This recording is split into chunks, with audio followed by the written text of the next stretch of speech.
Et donc, on arrive au, semble-t-il, dernier empereur. Pour revenir en arrière, alors, on peut se poser la question, mais où finit l'histoire réelle, où commence l'histoire fictive et où recommence l'histoire réelle. Au niveau archéologique, il semble que la jonction entre l'histoire, entre l'Antiquité réelle et le Moyen-Âge réel soit de Théodose au début de l'Inquisition, ou plutôt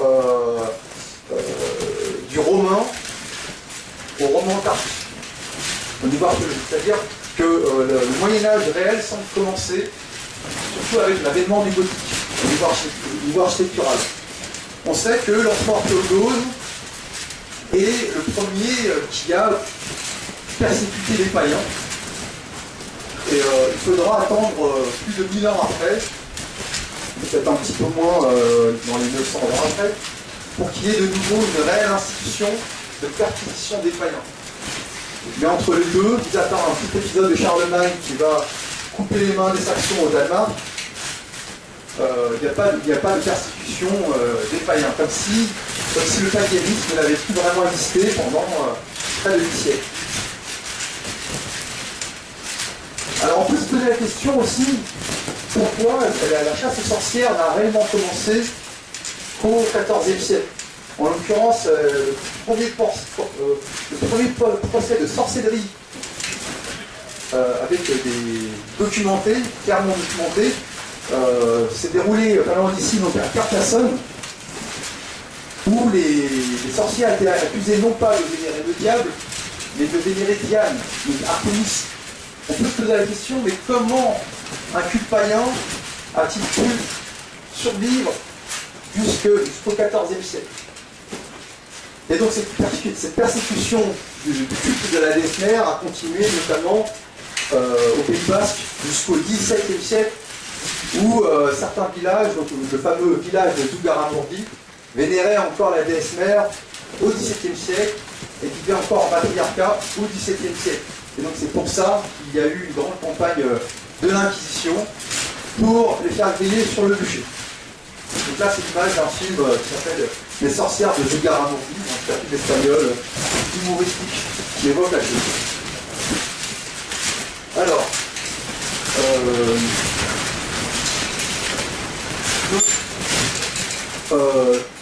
quand j'affirme que le dernier empereur réel semble être Théodose, c'est qu'après Théodose, les vestiges archéologiques semblent manquer, les vestiges fiables semblent manquer, et la plupart sont falsifiés. Par exemple, ici, on a en haut la colonne de Trajan qui se trouve à Rome, et on voit que l'écriture est propre, bien encadrée, il y a une police de caractère crédible. Et en dessous, on a l'un des derniers empereurs, donc l'empereur Martien, et on voit que l'écriture est fortement douteuse, il n'y a pas de police de caractère régulière, des écrits de travers, tout montre que ces écritures ont été rajoutées après. Donc il y a plein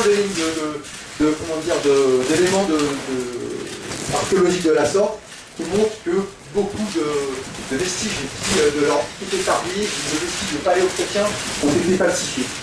On peut voir ça par exemple à Saint-Victor, en regardant les écritures sur certains sarcophages, on voit bien que les écritures de certains sarcophages de prétendus saints paléochrétiens ont été en fait rajoutées tardivement et de manière négligée. Alors, l'Empire byzantin, je vais essayer d'être tout simple parce qu'il y a beaucoup de choses à dire. L'Empire byzantin a-t-il existé? Là on peut voir en haut Sainte-Sophie et la Grande Mosquée Bleue, donc la Grande Mosquée Bleue à gauche et Sainte-Sophie à droite. Et il y a théoriquement, selon l'hypothèse officielle, 1000 ans d'écart. Donc l'une a été bâtie au XVIe siècle et l'autre a été bâtie au VIe siècle. Or on voit au niveau architectural qu'il n'y a pas 1000 ans d'écart, il y a tout au plus 2-3 siècles d'écart, et que s'il y avait eu 1000 ans d'écart, il y aurait eu d'autres copies de Sainte-Sophie entre les deux. Or ce n'est pas le cas. Là en bas, on a l'une des rares implantations de l'empereur Justinien, donc dans la basilique, dans un baptistère, me semble-t-il, à Ravenne, donc en Italie. Donc déjà, c'est très loin de l'Empire romain. très loin de Byzance.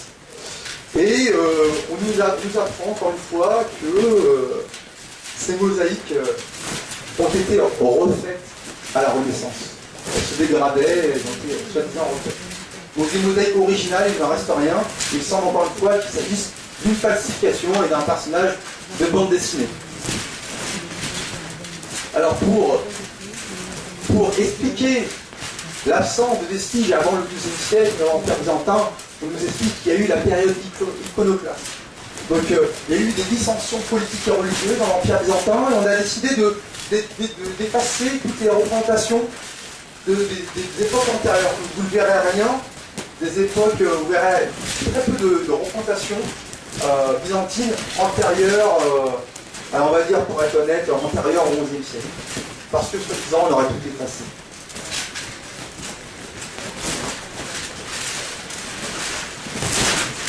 Alors là, on peut voir le rare palais, peut-être l'unique palais médiéval byzantin conservé, un nom imprononçable, le palais de Porphyrogénète, qui date du XIIIe siècle. Alors, on peut voir qu'il est tout droit sorti de l'Antiquité.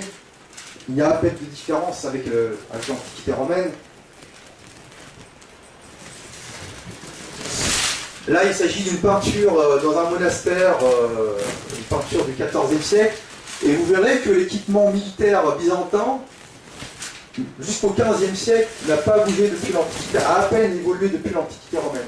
Il est rare de représenter, il est très rare de représenter des tenues réellement médiévales byzantines. Par exemple, au XVe siècle, en Europe, on portait des armures très lourdes, des armures dizaines d'armes. Où se trouvent les armures lourdes byzantines? Il n'y en a aucune dans les musées. D'ailleurs, dans les musées, vous ne verrez aucune arme médiévale byzantine. Pourtant, il s'agit d'un empire laisse des armes. Par contre, des armes romaines, il y en a à la tonne. Donc, tout semble indiquer que les Ottomans n'ont pas eu affaire à des Byzantins médiévaux, mais à des Byzantins antiques. Là, c'est une illustration fantaisiste qui montre effectivement le sultan Mehmed II qui attaque les Byzantins, qui sont effectivement en armure romaine. Alors, on va me dire, mais et l'archéologie, et l'histoire islamique, et l'archéologie islamique, est-ce que ça n'accrédite pas l'histoire de la chrétienté? Eh bien non, parce que l'islam est aussi friand de mythologie.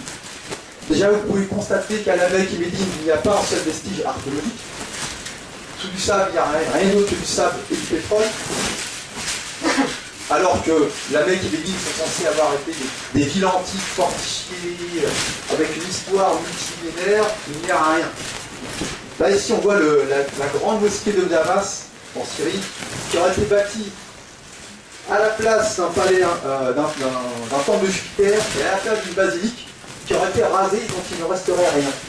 Et là, ça serait, soi-disant, une construction de la première dynastie des Omeyyades. Moi, ce que je vois, c'est pas une mosquée, c'est un temple romain antique, donc avec une architecture romaine antique et avec des mosaïques antiques qui n'ont rien à voir avec l'islam. Donc, je pense plutôt qu'il s'agit d'un temple antique qui a été recyclé en mosquée. D'ailleurs, à l'intérieur, il y a des colonnes romaines, des colonnes, des colonnes classiques romaines. Encore d'autres vestiges dits omeyyades.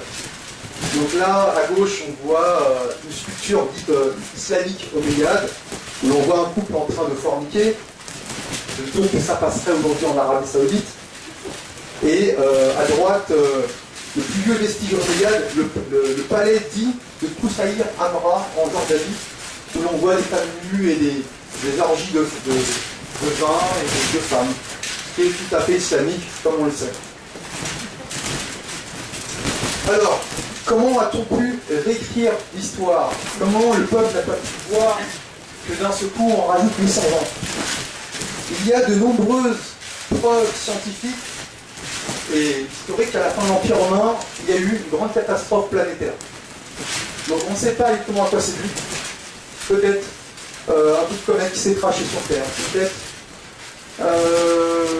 comment ça s'appelle des éruptions volcaniques en masse. On ne sait pas trop. En tout cas, les chroniques du monde entier attestent qu'autour du 5-6e siècle, il y a eu des catastrophes, c'est même dans les chroniques de Justinien, même si je pense que Justinien est un personnage fictif, il parle clairement de ces catastrophes. On sait par exemple que lorsqu'Attila a approché des murailles de Constantinople, les murailles se sont écroulées sous les effets du tremblement de terre et qu'ils ont dû rebâtir à la hâte les murailles. On sait on peut voir archéologiquement que toutes les villes romaines du pourtour méditerranéen sont sous les eaux. Par exemple, il y a Césarée en Israël qui se trouve sous les eaux, Alexandrie aussi qui se trouve sous les eaux. On peut voir aussi, on nous dit que le phare d'Alexandrie a été rasé par 1000 ans de tsunamis et de séismes. Donc des mythes de 300 1300, il y a eu des séismes et des tsunamis. Je ne pense pas que cela soit possible, et je ne pense pas qu'entre l'an 300 et 1300, il y ait eu réellement 1000 ans. Donc, il semble que la catastrophe planétaire ait commencé sous Constantin, lorsque Constantin voit dans le ciel une croix au-dessus du pont Milvius lors de la célèbre bataille qui la mena vers le christianisme. Donc, certains chercheurs pensent qu'il s'agit en fait du crash d'une météorite, pour la bonne raison que dans les Abruzzes, donc pas très loin de Rome, à une cinquantaine de kilomètres de Rome, il y a l'impact d'une météorite qui forme aujourd'hui un lac. Et dans cette région-là, il y a une légende qui explique un jour que le feu est tombé du ciel, que la déesse, quelle déesse je ne sais pas, mais la déesse est morte dans les flammes, dans un râle de douleur, et que dans les cendres est apparue la Vierge Marie. Donc on a une déesse qui est brûlée et dans une catastrophe semble-t-il et qui réapparaît en Vierge Marie.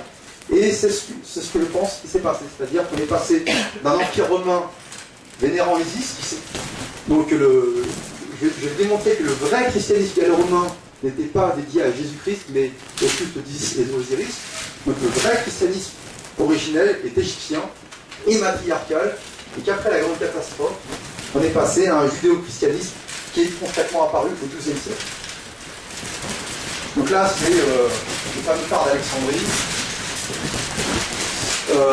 Donc il y a plein de preuves scientifiques d'une grande catastrophe. Par exemple, on peut voir dans les cernes des bois, les bois des arbres, qu'à cette époque-là, il y a une élévation anormale du taux de carbone, et de carbone 14 en général. On voit qu'il y a de fortes variations du rayonnement solaire. Enfin, il s'est passé des choses pas claires. Et aussi, ce qu'on peut voir au niveau archéologique, c'est qu'au-dessus des couches romaines, il y a ce qu'on appelle les terres noires. Ça, les archéologues pourront vous le dire. Les sites archéologiques romains sont recouverts d'une couche noire mystérieuse, on ne sait pas ce que c'est. Ça s'appelle des terres noires. Donc il est possible qu'il s'agisse des traces de cette grande catastrophe. On sait aussi, par exemple, que le port de Constantinople, qui était au début prétendu médiéval, lorsqu'on le fouille, concrètement, on se rend compte qu'il s'agit du port non pas médiéval de Constantinople, puisque la Constantinople médiévale n'a pas réellement existé, mais du port antique de Constantinople, rasé par un tsunami au 5-6e siècle. Voilà pour la première partie.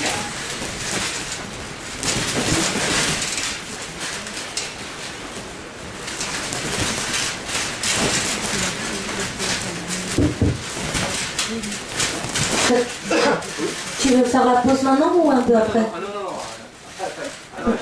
Ouais, d'accord. Comme tu as dit pour la pause. Alors, la suite.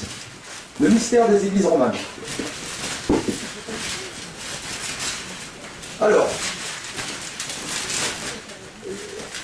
on peut se poser la question, comme je disais tout à l'heure, quand on visite les vestiges romans, il y a une proximité dérangeante avec le romain. Donc ça, je vais faire le lien avec Rennes-le-Château et je pense avoir une piste intéressante sur l'explication du mystère de Rennes-le-Château. Comme vous pouvez le voir, les églises romanes sont très romaines. Par exemple, là on voit l'église de Maziran, pas extrêmement loin d'ici, c'est dans les Pyrénées aussi. Et officiellement, dans la crypte, il y a des colonnes romaines dites de réemploi. Moi, je pense plutôt que les colonnes romaines dites de réemploi sont du haut empire romain, c'est-à-dire du début de l'empire romain, qui a duré 500 ans quand même, et que l'architecture romane est arrêtée du bas empire romain, c'est-à-dire de la fin de l'empire romain, c'est-à-dire du 5e siècle. Et ça, je vais le démontrer. Alors là, on compare une basilique païenne et une basilique chrétienne. Vous verrez qu'il y a très peu de différence. Il y a si peu de différence d'ailleurs qu'au XIXe siècle, lorsqu'il a fallu classifier les églises, les vestiges romains et romans, notamment de la région, on a eu du mal à déterminer s'il s'agissait du romain ou du roman, notamment le style roman provençal. Alors il y a beaucoup de styles romans, il y a le roman Saint-Ponget, le style provençal, le style bourguignon, etc. Le style roman provençal est tellement inspiré de l'antique que beaucoup d'églises romanes, au début, étaient classées comme temple d'Artémis. Quand ils disent Artémis, c'est la même chose. Et je pense que cette première version de l'interprétation, cette première interprétation est la bonne.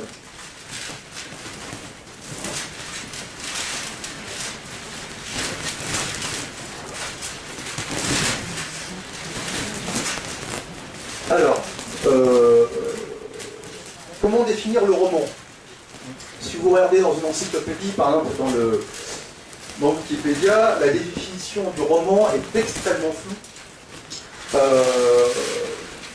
Ils nous disent qu'il s'agit d'une réinterprétation de la voûte romaine et que l'adaptation relève en général du légendaire, de la tradition. Mais une datation absolue des églises romanes, on n'en a pas. On se fie à ce que nous raconte l'Église, à ce que nous racontent les documents de l'Église. Alors, on peut se rendre compte que, étrangement, plus les terres ont été romanisées par l'Empire romain, et plus elles sont romanes.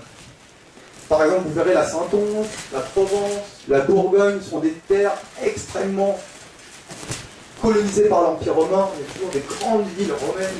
Et vous verrez que, pas loin des vestiges romains, il y a toujours des vestiges romans, qui semblent quasiment de la même époque.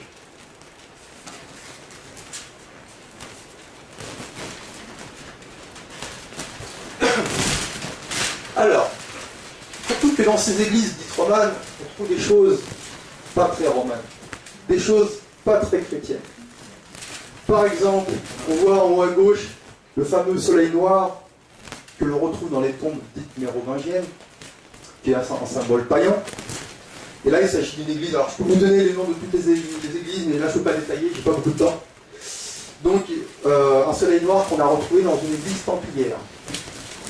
D'ailleurs, dans une autre église templière, on peut voir au centre qu'il y aurait, d'après cette photo, inscrit sur une colonne Isis. Donc il s'agirait probablement d'un temple d'Isis. En haut à droite, ce n'est pas une église romane, c'est une église fortifiée du Cantal, devant laquelle je suis passé par hasard. Et vous voyez que la Vierge Marie n'a pas du tout. Alors ça date du XIIIe siècle quand même. Donc selon moi, ça date du Moyen-Âge réel. Mais cette Vierge Marie n'a pas les attributs de la Marie que l'on voit dans la Bible. On voit l'attitude pharaonique de déesse égyptienne pour une momie les mains croisées et qu'elle est hautaine à une couronne. Je pense donc que c'est un clin d'œil, encore une fois, au culte d'Isis. Donc en bas à gauche et à droite, vous pouvez voir un personnage sur un poisson. Alors à gauche, c'est dans une église romane, et à droite, c'est sur le fameux chaudron gaulois de Guggenbrück, je le prononce bien, trouvé au Danemark, et qui est un chaudron 100% païen. Et c'est un personnage notamment de la mythologie gréco-romaine. Alors je pourrais vous préciser, enfin c'est pas important, mais c'est un personnage de la mythologie romaine assez connu, qui a fondé notamment la ville romaine du gréco-romaine de Tartessos. Voilà, le personnage s'appelle Thalas. Voilà. Le personnage s'appelle Thalas, il a été sauvé des eaux par un dauphin, etc. Donc, il est étonnant de voir dans des églises romanes autant de références au paganisme, étant donné que l'église était supposée combattre le paganisme et l'éradiquer par le feu. Là, on peut voir à gauche une sirène, une mélusine, Et à droite, encore une mélusine des formes de femmes pétées par des serpents. Alors on sait que, comment dire, dans les traditions celtiques, il y avait des déesses mères poissons chez les Gaulois. Et à droite, on sait que, par exemple, en Italie, les tribus autochtones d'Italie, avant la romanisation, vénéraient une déesse qui s'appelait Angitia. Et cette déesse des autochtones d'Italie est représentée ainsi, sous forme de femme nue, se fait péter les seins par des serpents. Alors l'interprétation officielle, c'est que ça représenterait la luxure. Moi je pense plutôt que ça représente Angitia, une déesse primitive des tribus autochtones, et une tribu qui naît elle aussi en matière. Alors à gauche, c'est une représentation d'un serpent local, encore une fois un serpent de la luxure, un serpent du paganisme, qui aurait été terrassé par le christianisme. Et à droite, encore une fois, une représentation, alors là c'est carrément un serpent qui sort de la vulve d'une femme et qui mord le sang, donc probablement encore une figure païenne, qui n'a absolument pas sa place dans une très puritaine église chrétienne. Donc encore des sirènes, des centaures, et alors à droite, je vais commencer par la droite parce que c'est plus simple, il s'agit d'un chapiteau dans la cathédrale de l'abbaye aux Dames à Caen, dans lequel sont sculptées de nombreuses figures de la mythologie nordique. Alors là, j'ai pris par exemple le serpent, c'est un nom imprononçable encore une fois, bref, c'est un serpent de la mythologie nordique. Et à gauche, alors, petit clin d'œil, c'est le serpent de la tentation sur le fronton de la cathédrale Notre-Dame de Paris. Alors, Notre-Dame de Paris, c'est du fin du XIe siècle, début du XIIIe siècle, donc on est dans l'histoire réelle, mais comme on sait, les bâtisseurs de cathédrales avaient des secrets. Et à mon avis, les secrets des bâtisseurs de cathédrales, c'est qu'ils ont connu l'ère païenne qui était juste avant, et qu'ils se sont amusés à glisser dans les cathédrales des tas de clins d'œil sur l'histoire réelle du christianisme. Dans l'occurrence, on voit le serpent de la tentation sous les traits d'une douce femme, gentille, accueillante, qui a l'opposé de l'image du diable qu'on lui donne. Et à mon avis, il s'agit d'un clin d'œil occultisiaque, au culte de la déesse mère qu'il y avait avant. Alors, donc, pour être plus précis, il faut savoir que Notre-Dame de Paris aurait été bâtie sur un temple d'Isis. Et d'ailleurs, sur les cartes du XVIIe siècle, on indique encore le lieu comme étant un temple d'Isis. D'ailleurs, Saint-Germain-des-Prés aussi est indiqué comme étant un temple d'Isis.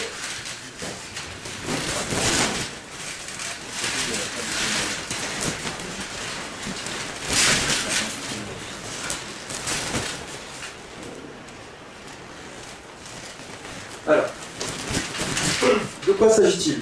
On pourrait se poser la question, mais s'agit-il d'une sculpture romane ou gallo-romaine? Là, il s'agit d'une sculpture romane qui représente un trichon. Alors évidemment, on n'a pas trop d'explications, il n'y a pas trop de rapport à la Bible, on ne sait pas ce que c'est. Mais quand on trouve exactement les mêmes sculptures dans des musées gallo-romains, on va vous dire que c'est pas roman, c'est gaulois, c'est païen. Alors là, il ne s'agit pas d'un trifron, c'est Carminos.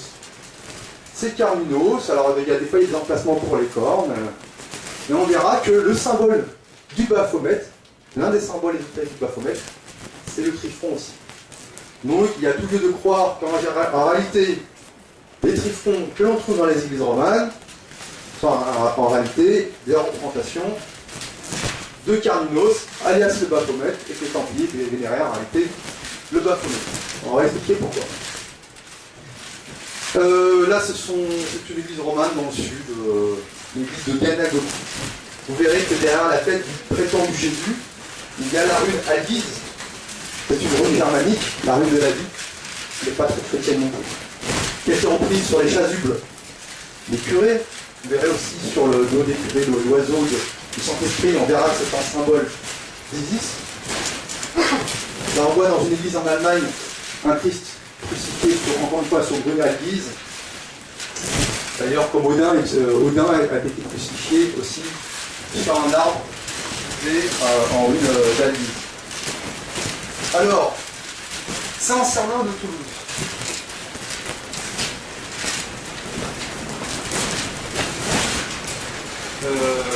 Alors ça, Saint-Cernin de Toulouse, bon, on en revient, on y était hier. Vous pouvez regarder les murs qui sont explicitement romains. Alors je dis pas, il y a souvent des parties qui ont été rajoutées après, la tour a été souvent rajoutée après, il y a du roman tardif aussi, ou du néo-roman. Mais si vous regardez les parties les plus anciennes, on se croirait dans le Colisée de Rome. Mais on nous dit que ça date de 800 ans après la chute de l'Empire romain. Alors autrefois il y aurait une basilique dite chrétienne, bâtie au 5e siècle, puis pendant 800 ans, il y a plus d'archives. On peut regarder dans le dictionnaire, et on ne sait pas ce qui s'est passé à Saint-Cernin pendant 800 ans. Puis on nous dit, ah mais ça aurait été détruit par les barbares. Et puis, au XIe siècle, on rebâtit la basilique. On rebâtit la basilique. Non, on a dit, l'église n'a pas été rebâtie. Il s'agit de la basilique gallo-romaine originelle. D'ailleurs, bon, dans les églises romanes, vous pourrez constater qu'il y a rarement des sculptures chrétiennes. Et qu'en général, les sculptures chrétiennes qu'il y a sont du roman tardif. Et que il se peut très bien que les chapiteaux aient été changés. D'ailleurs, on peut le constater à Saint-Cernin, ils ont fait des travaux d'archéologie préventive autour, et ils ont découvert les chapiteaux originaux de la crypte. Alors, ils n'ont pas tous montré, ils en ont montré que deux. Et les chapiteaux originaux de la crypte n'ont pas l'air très chrétiennes. D'ailleurs, qu'est-ce qu'il y a de chrétien à faire des cérémonies sous terre? Voilà, ça ce sont les fameux chapiteaux cachés, les chapiteaux originaux de Saint-Cernin. Donc une sorte de démon. Voilà. Alors, d'autres églises, là on peut voir, c'est encore une église du sud, un disque solaire égyptien, le disque solaire de Ra, selon moi, avec probablement la tête du taureau d'Ador, romanisé. Encore une fois, c'est inspiré de l'antique. Tellement inspiré de l'antique qu'on ne voit pas la différence. En haut, c'est une statue équestre de Constantin dans une église de Charente-Maritime. Et puis en bas, c'est dans une église au fond du Puy-en-Velay. Dans le chœur, donc derrière l'autel du curé, vous pouvez voir le dieu Soukélos, donc un dieu gaulois avec tous ses attributs. Donc vous pouvez se demander que fait le dieu gaulois païen Soukélos dans l'autel d'une église romane, juste derrière le curé. Donc là, on va la visiter après le périple dans l'Aude. Donc tout montre qu'en réalité, il ne s'agit pas d'église médiévale romane, mais d'église gallo-romaine, païenne, christianisée tardivement. Alors l'exemple, c'est l'exemple de Saint-Victor.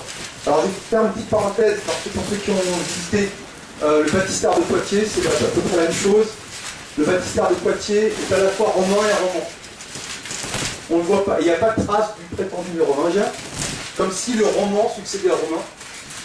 Il faut savoir que le baptême existait dans le culte d'Osiris, et que d'ailleurs le temple aquatique d'Osiris à Abydos semble être fait pour le baptême, donc en Égypte. D'ailleurs, il y a le symbole là-bas un peu partout de la fameuse fleur de vie que l'on retrouve partout aussi dans le baptistère de Poitiers.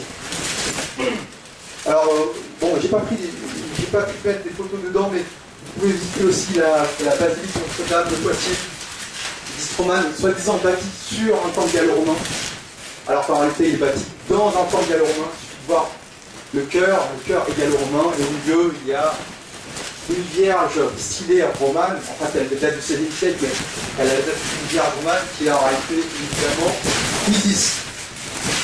Alors Saint-Victor à Marseille, qui est l'une des plus anciennes églises de France, est à la fois romane et romaine. Encore une fois, on ne voit pas où finit le romain et où commence le roman. On sait que Marseille était dédié à Artémis, qui est à la fois Isis. Isis, Artémis, c'est la même chose. D'ailleurs, souvent on la mélange. Et on sait que dans ce point-là, il y aura eu un temple d'Artémis. Où on ne sait pas, alors on cherche partout, on ne trouve rien. En fait, le temple d'Artémis, il est là. D'ailleurs, dans la crypte, on vénère une Vierge noire. Alors, c'est une Vierge noire assez moderne, elle date du XIIIe siècle, mais la Vierge noire originelle a mystérieusement disparu. C'est-à-dire qu'en général, quand ces Vierges noires ont un look trop païen, on les fait disparaître. Et une fois par an, on sort, alors soit celle-là, soit celle qui a la bonne mère, une énorme Vierge en argent, elle la sort sur une barque, dans le port de Marseille, notamment une fameuse navette de Marseille. Il s'agit en fait de la fameuse barque du 10. Voilà. Alors, là c'est l'abbaye de Tournus. L'abbaye de Tournus se trouve en Bourgogne, au nord de Mâcon, au nord de Lyon.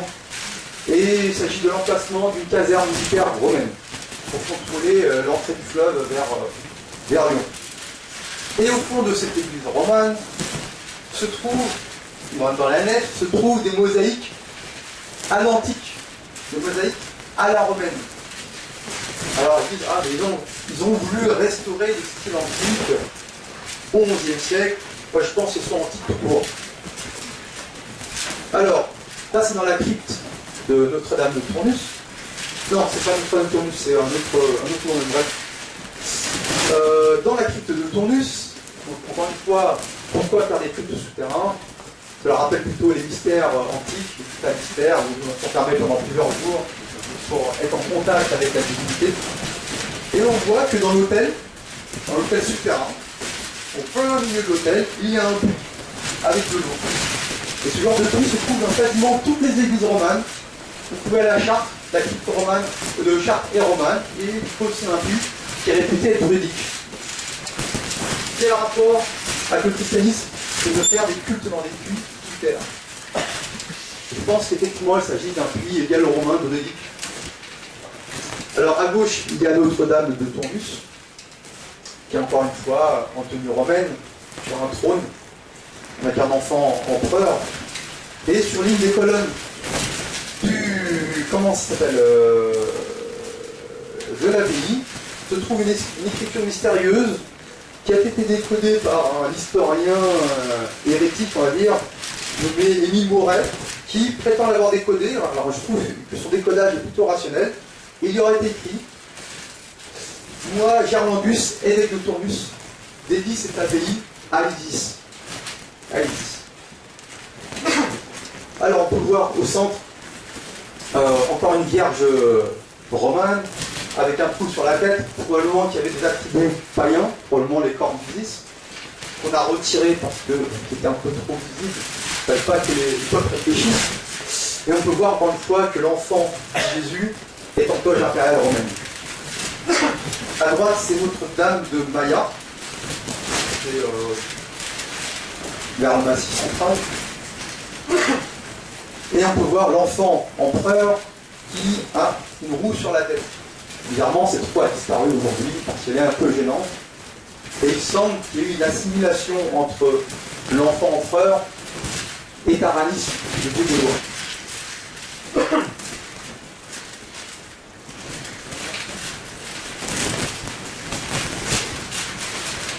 Alors, encore une vierge à droite, une vierge romane. Vous pouvez voir qu'elle a un air autoritaire, ce qui est totalement différent de la vierge dans la Bible, qui se tait quand Jésus se taire.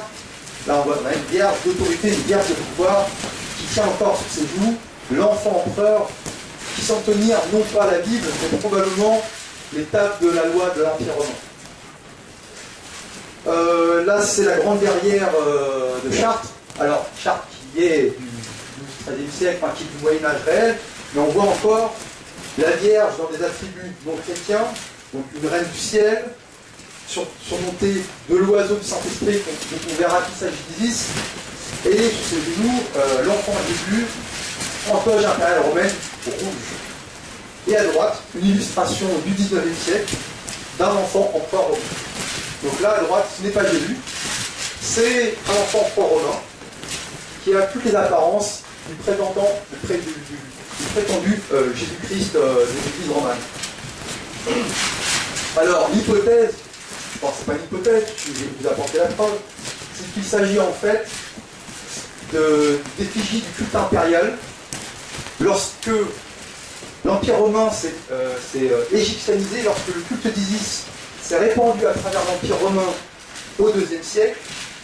Les empereurs romains se sont officiellement, d'après l'histoire officielle, officiellement intronisés et légitimés leur pouvoir comme les pharaons en se prétendant fils d'Isis et se sont donc représentés comme les pharaons sur les genoux d'Isis. Donc il s'agit donc probablement de deux sculptures gallo-romaines du culte impérial d'Isis. Donc l'empereur romain a été donc assimilé à Horus, Alpha Horus Sol Invictus, donc le dieu solaire de la fin de l'Empire romain, et puis sur les fameux genoux d'Isis. Alors on va voir pourquoi. Alors à gauche, encore une vierge romane, alors elle a un look très gaulois. Au centre, Notre-Dame de Mailhac qui a un look très africain. On va voir qu'il y a un lien avec l'Afrique. On dirait une mama africaine. Et à droite, Notre-Dame de Beaune qui a un look très pharaonique. Là, c'est Puy-en-Velay, donc vous connaissez tous. Officiellement bâti sur un sanctuaire gallo-romain. Alors, je vais commencer par la droite. Ça, c'est la pierre aux fièvres. Que vous devez connaître si vous avez été. Vous voyez que les pèlerins s'allongent dessus. C'est pas très chrétien aussi.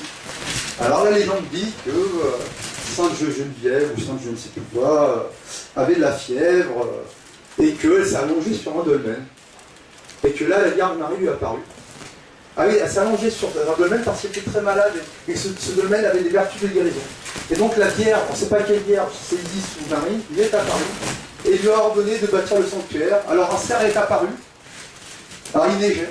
Là, un cerf est apparu et il a tracé avec ses pattes le contour de l'abbaye. Ce n'est pas très chrétien non plus. Donc les pèlerins prétendus chrétiens viennent s'allonger avant de continuer leur marche, puisqu'il s'agit ici de la première étape du chemin de Compostelle. Enfin, c'est l'étape numéro 1, non, peut-être numéro 2, du premier itinéraire de Saint-Jacques de Compostelle.